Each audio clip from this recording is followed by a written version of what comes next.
Hello दोस्तों, मेरा नाम नेहा है। उम्र 22 साल की हो गई हूँ अब।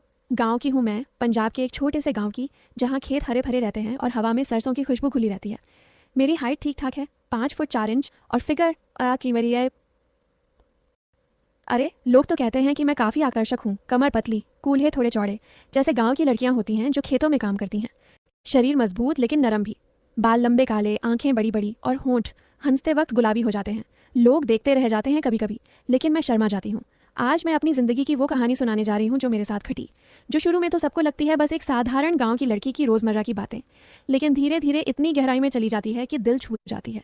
सुनो ध्यान से, क्योंकि ये कहानी मेरी अपनी है, और मैं इसे ऐसे ही सुनाऊंगी जैसे घर में बैठकर किसी अपनी सहेली से बताती हूँ। मैं अपने घर में सबसे छोटी हूँ। 2 बड़े भाई हैं, पापा खेतों में काम करते हैं, मम्मी घर संभालती हैं। हमारा घर गांव के बीचों बीच है, बड़ा सा आंगन जहाँ गाय भैंस बंधी रहती हैं, और शाम को सब इकट्ठे बैठकर बातें करते हैं। मैं कॉलेज जाती थी नज़दीकी शहर में बस से, रोज़ सुबह निकलती और शाम को लौटती। लेकिन दिन वो हुआ जो मेरी ज़िंदगी बदल गया। वो दिन था जब गांव में नया मेहमान आया, हमारा चाचा का बेटा विक्की भैया। चाचा शहर में रहते थे, नौकरी करते थे, और विक्की भैया वहाँ पढ़ते थे इंजीनियरिंग। छुट्टियाँ मनाने आए थे गांव में, पहली बार इतने साल बाद। उम्र उनकी 25 की रही होगी, लंबे गोरा शरीर, मजबूत, जिम जाते थे शायद, क्योंकि बाजू मोटी मोटी लगती थी। जब वो आए तो पूरे गांव में बात हो गई, अरे शहर का लड़का आया है, कितना स्मार्ट है। मैंने पहली बार उन्हें आंगन में देखा जब वो सामान उतार रहे थे। मम्मी ने मुझे बुलाया, नेहा जा विक्की को पानी दे आ। मैं शर्मा रही थी, लेकिन गई। गिलास हाथ में लेकर उनके पास पहुंची, बोली, भैया पानी पी लो। उन्होंने मुस्कुराकर लिया और कहा, थैंक यू नेहा, कितनी बड़ी हो गई हो तुम, पहले तो छोटी सी थी। उनकी नज़र मेरे चेहरे पर रुकी, फिर नीचे सरक गई थोड़ी, जैसे मेरी सलवार कमीज़ देख रहे हों जो घर की थी, थोड़ी टाइट हो गई थी धोने से। मैंने जल्दी नज़र झुका ली, दिल धड़क रहा था। बोले, गांव की हवा ने तुम्हें और निखार दिया है, चमक रही हो। मैं हंस पड़ी, बोली, भैया मजाक मत करो। लेकिन अंदर से कुछ अजीब सा लगा, जैसे उनकी बात में कुछ और था। वो हंसे और बोले, मजाक नहीं, सच, अब बताओ कोई बॉयफ्रेंड वगैरह। मैं लाल हो गई, बोली, अरे भैया क्या बात कर रहे हो, गांव में कहाँ ऐसे चक्कर। वो बोले, अच्छा तो मैं पहला मौका लूँ। मैं चौंक गई, लेकिन वो हंस रहे थे। शायद मजाक था, लेकिन थोड़ा सस्पेंस सा लगा, जैसे कुछ होने वाला है। उसके बाद विक्की भैया घर में ही रहने लगे। सुबह खेतों पर जाते पापा के साथ, मदद करते, और शाम को आंगन में बैठते। मैं घर का काम करती, रोटी बनाती, और कभी कभी उनके पास बैठ जाती बात करने। एक शाम की बात है, सब बाहर बैठे थे, चाय पी रहे थे। विक्की भैया ने कहा, नेहा तुम्हारी चाय बहुत अच्छी बनती है, गरम गरम, अंदर तक सुकून देती है। सब हंसे। मम्मी बोली, हाँ हमारी नेहा सब काम में उस्ताद है। लेकिन विक्की भैया की नज़र मुझ पर थी। बोले, हाँ आंटी, नेहा तो पूरी पैकेज है, जो चाहो मिल जाएगा। मैं समझ नहीं पाई पहले, लेकिन बाद में सोचा तो लगा कुछ था, लेकिन मैं हंसती। बोली, भैया चाय और पिए। वो बोले, हाँ और डालो, जितनी ज़्यादा उतना मज़ा। दिल में कुछ कुरबुर हुई, लेकिन मैंने इग्नोर कर दिया। रात को सोते वक्त सोचा, विक्की भैया शहर के हैं, बातें ऐसी ही करते होंगे।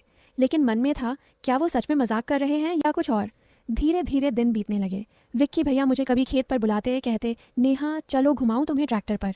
पहली बार मैं मना कर रही थी, लेकिन मम्मी बोली, जा बेटी, मज़ा आएगा। मैं बैठ गई उनके बगल में ट्रैक्टर पर। खेतों के बीच से गुजर रहे थे, हवा चल रही थी, मेरे दुपट्टे उड़ रहे थे। विक्की भैया ड्राइव कर रहे थे और बोले, नेहा गांव की यह हवा कितनी अच्छी है ना, शरीर को छूती है ऐसे कि सिहरन सी आ जाती है। मैं चुप रही, लेकिन लगा जैसे उनकी बात मेरे लिए थी। फिर बोले, तुम्हें ठंड नहीं लग रही, पास आ जाओ थोड़ा। मैं हंस पड़ी, बोली, भैया ठंड नहीं लग रही। लेकिन वो बोले, अरे ट्रैक्टर हिल रहा है, गिर ना जाना, मैं पकड़ लूँ। मैं डर गई थोड़ी, बोली, नहीं भैया मैं संभाल लूँगी। वो हंसे, बोले, तुम तो मजबूत हो, लेकिन कभी कभी सहारे की ज़रूरत पड़ती है ना। बात फिर डबल लगी, जैसे कुछ होने वाला है, लेकिन कुछ हुआ नहीं।